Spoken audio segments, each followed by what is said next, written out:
If I'm not very exact, I guess I can put the times together. I guess I would say from, I would say 2016 to 2024, I learned a whole lot, man. A whole lot about people.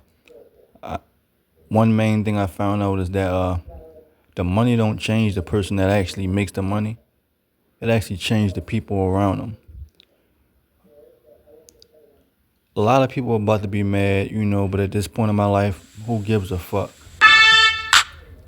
Yeah, hey, We gonna find CTO, out DJ, TJ, motherfuckers be top compulsive records. liars. Let's go. Hey. Yeah. When I'm in the trap, boy, I'm strapped with that, yeah. Riding through the phone when my niggas screaming. Got arrested. Man, when I first heard it, I was disappointed, man. You know what I'm saying? Because no matter if me and we ops, you know what I'm saying? We from Chicago, man. You know what I'm saying? And he had Chicago on the map. You know what I'm saying? Duck there, everybody there. He's put Chicago on the map. And for him to get tricked out that position, man, it's crazy. Heavy on the push and peace movement. You know what I'm saying? Him and FY right now for sure. I ain't gonna lie. He most recently just had a situation where he was pushing peace in O Block. You know what I'm saying? They kicked him out of O Block, but he won $10,000 from Say Cheese TV, Sean Cotton, for going to O Block, and since then he's taken the $10,000 and passed it out in $500 increments to the kids that lost their fathers to gun violence. Between the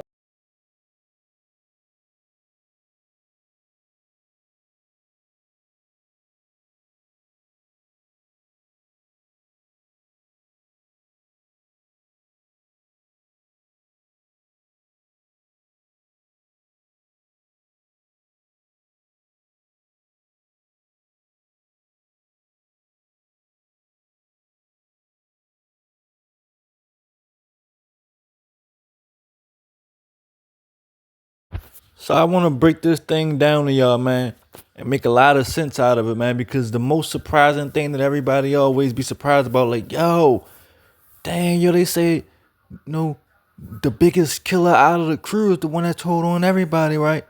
So I want to tell y'all how this shit work in the hood, man. And it should make a lot of sense, man. So I'm gonna start from this point, right? And I only can speak off experience and things that I've seen, the way I know things work, and how and why, you know, it always be surprising when the person that like they're telling everybody be the one that really stand on business. This is the reason why. In the eyes of the viewers and the fans that watch Little Durk, Little Durk is a cold-blooded serial killer in his music, right?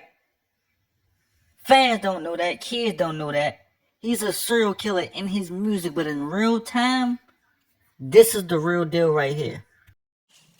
So the mind and the thought of a killer or a man that have killed before, he starts to weigh his options.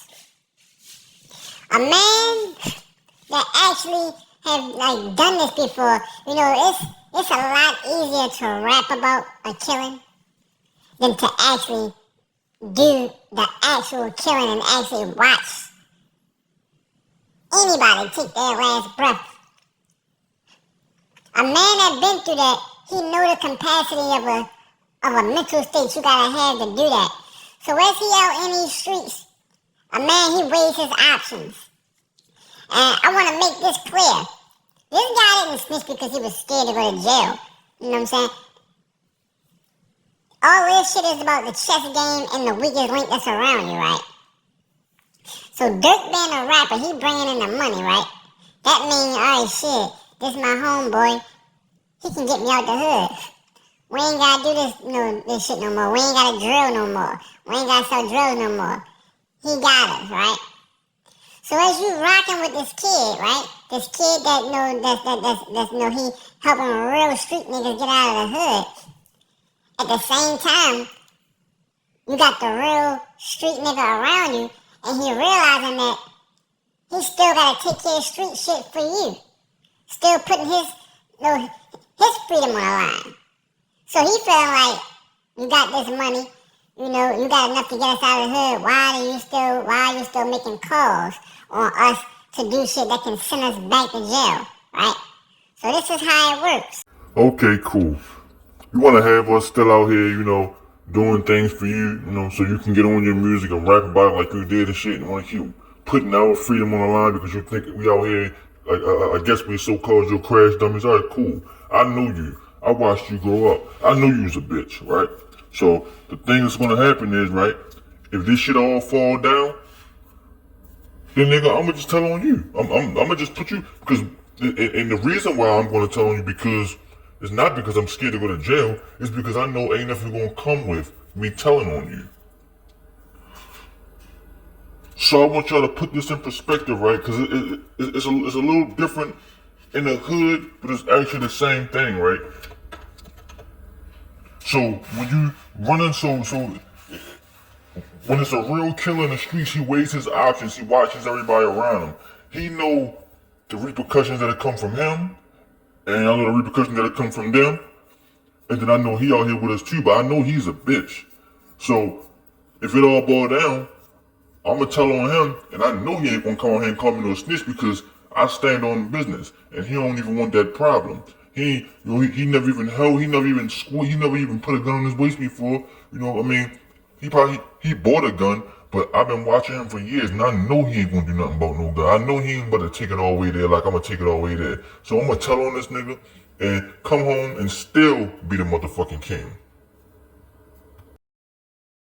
So I don't know if I can make this clear enough for you. You know, like, you know, with the picture of Alpo, like you know, Alpo was not scared to go to jail, right? But see, the way a king become a king in this certain vicinity is when it's that guy, you watch everybody around you, and you see like that you're the only one that will do what you will do, and that's how you be the king of a certain situation. Alpo grew up with a whole bunch of street niggas, but ain't too many of them going to take it there the way he take it there when it comes to painting the city red. So what Alpo said that shit 20 years ago, you know, I'm gonna say that. I can even say it might be a little older, but Sammy the Bull. You know, Sammy the Bull, like you know, all right, Gotti was a Denver Don, however y'all want to call it, Teflon Don. But the real actual person that will kill somebody was Sammy the Bull.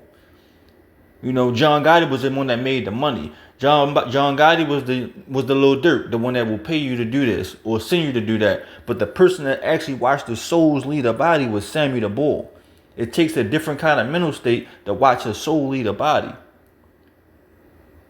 So it's just like regular street shit. Like a lot of these niggas don't. Y'all be like, damn, you're the biggest killer in the gang, total on everybody. That's because he know that everybody that's in his gang is not gonna do what he gonna do.